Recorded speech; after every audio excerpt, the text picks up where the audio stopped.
And we're on to mission 3. No idea what happens in this one.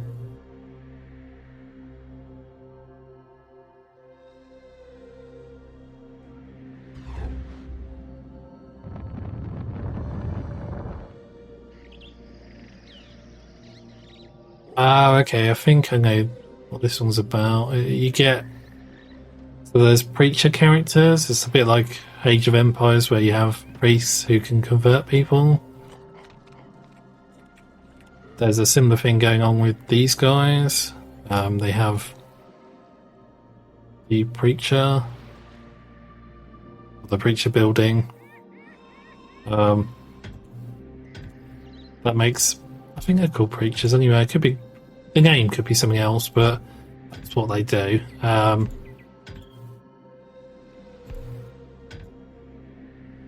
essentially, if they come into contact with braves or warriors or essentially anybody on your side, they will convert them. I think the shaman and other preachers are the only ones who are immune.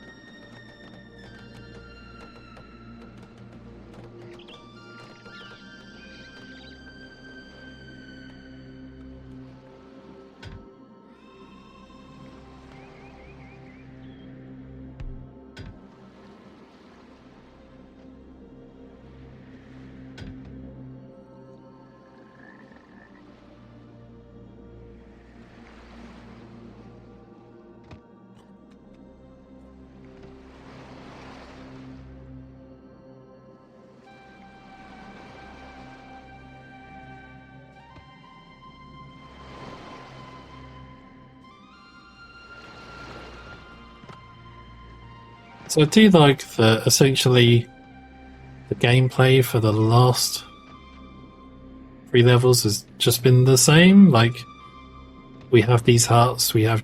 Well, the game world for the last 3 levels has been the same. We have our shaman circle, we have huts, we have trees, we have braves, but then because of slight changes in the design of things, it has a different feel to it. Like the palm trees feel very different to the trees in the last level, and the fact is this supposed to be sand? I guess the fact the ground isn't earthy coloured is more like sand, and the sky is this pink colour is definitely giving it a very different vibe to the last level, and then that level had a different vibe to the level before it, which is interesting.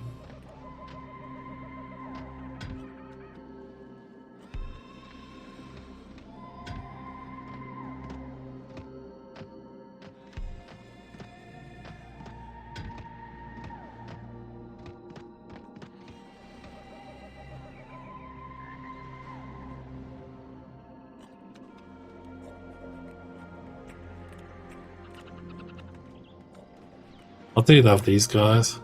These natives. Unconverted.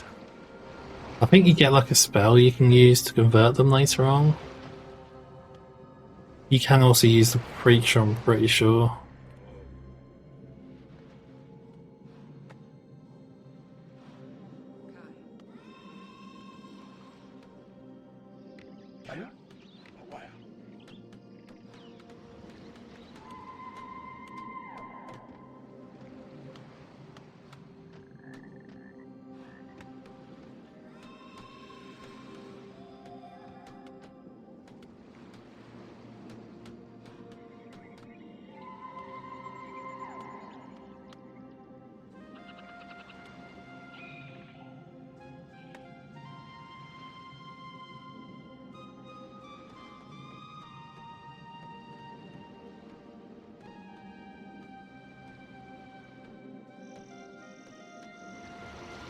Yeah, this bit might be a bit boring because it's just going to be a waiting game.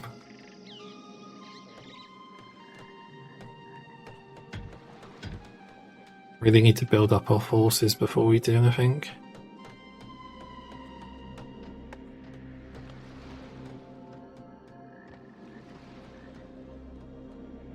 I could really do with that lab bridge spell. What about now?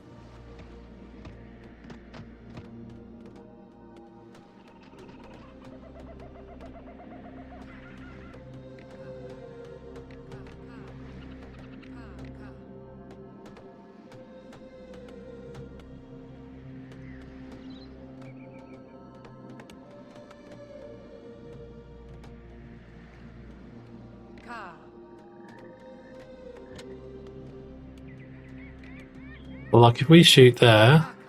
I don't know, it didn't quite work. We shoot there? No.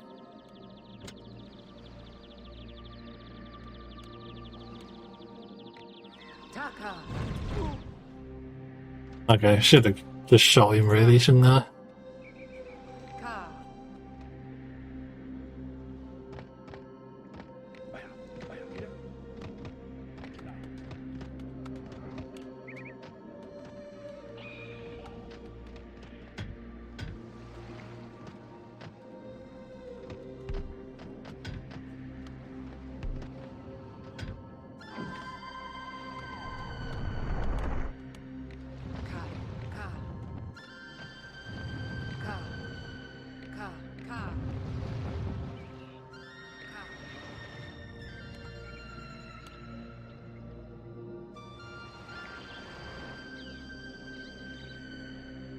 I do like the design of these levels. I mean, I don't mean the aesthetic that I mentioned earlier, but like the way the gameplay is structured, the progression through the levels, because they like it's not just about every mission is not just about.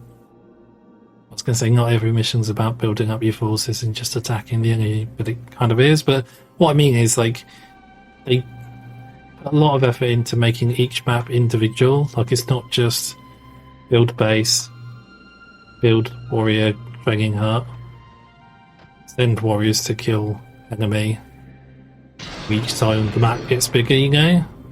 Like each one, it does seem as though they try to make it a different experience. Like we had the lightning spell before, we had the land bridge spell before.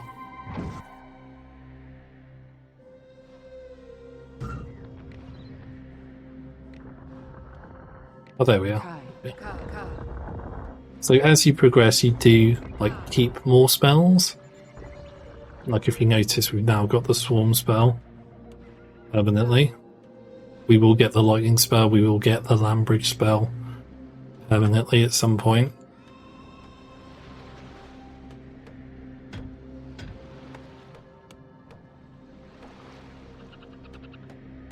Yeah, like there's an attempt at least to make each level a challenge in its own right, you know? Like a unique challenge. Which wasn't always a thing in RTSs.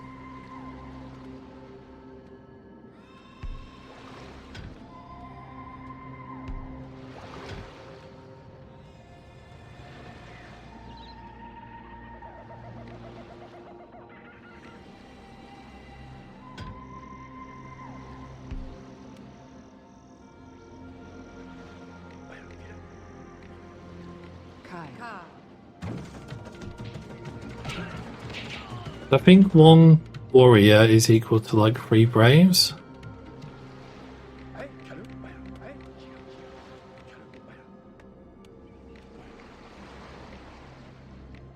Like in terms of raw combat power.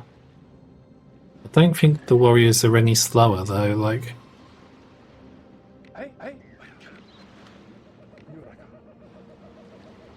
They're just tougher. But then they do cost to make, sort of thing, so it's like a...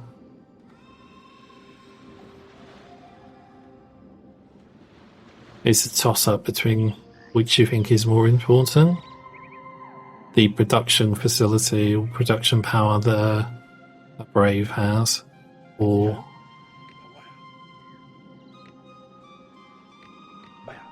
or the strength of a warrior.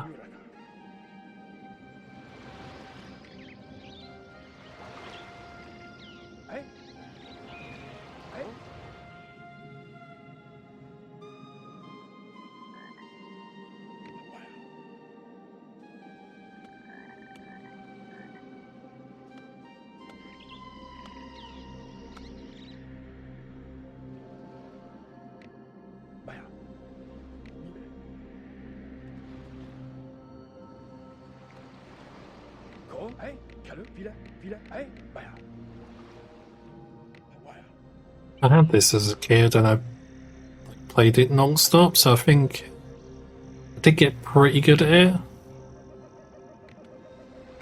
was also really into Dungeon Keeper and Dungeon Keeper 2. I think in retrospect 2 wasn't as good a game as 1 was. As well as Syndicate and Syndicate Wars. So I think I've got a fairly good grasp on like the mechanics of this. I wouldn't say I'm flawless at it or like amazing. I can get it done basically.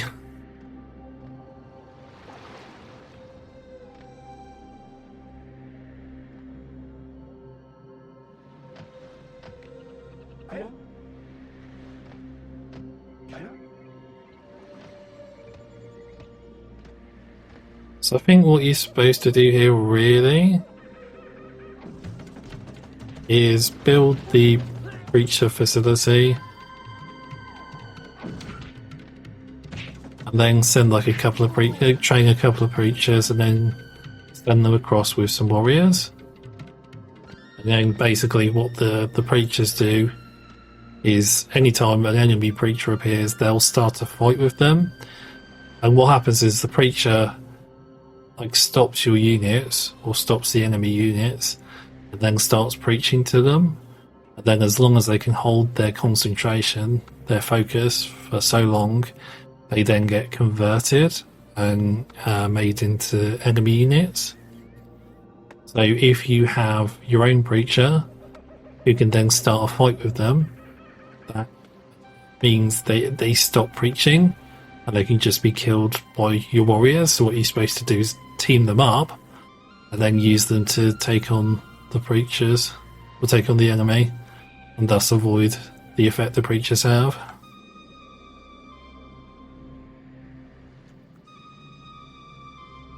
But to be honest, you can kind of like use your shaman to do it too, to a degree.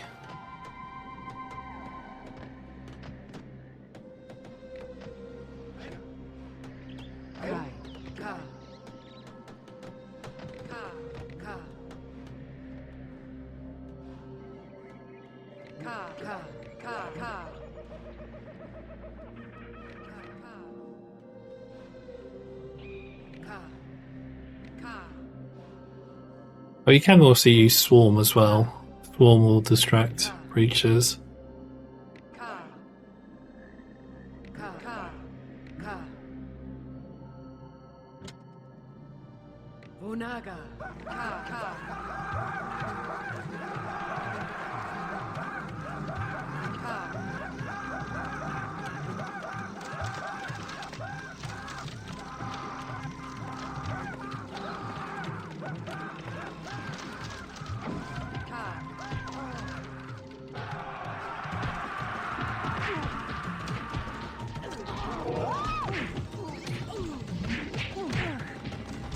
So because she's got a reincarnation circle, we can't kill her yet. Is our shaman gone? Okay.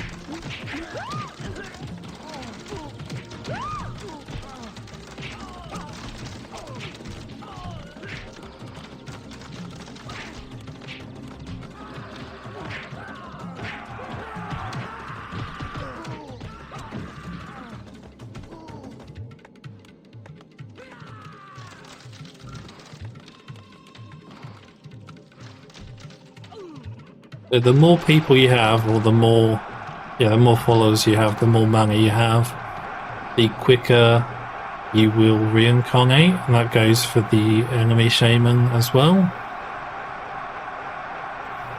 So if they only have one follower, it's going to take them a lot longer to reincarnate than it is if they have like 10 or 20 or 100, you know? I think anyway. Yeah, that was mission 3. Short and sweet. I guess that might have been longer than the last one. Felt pretty quick though.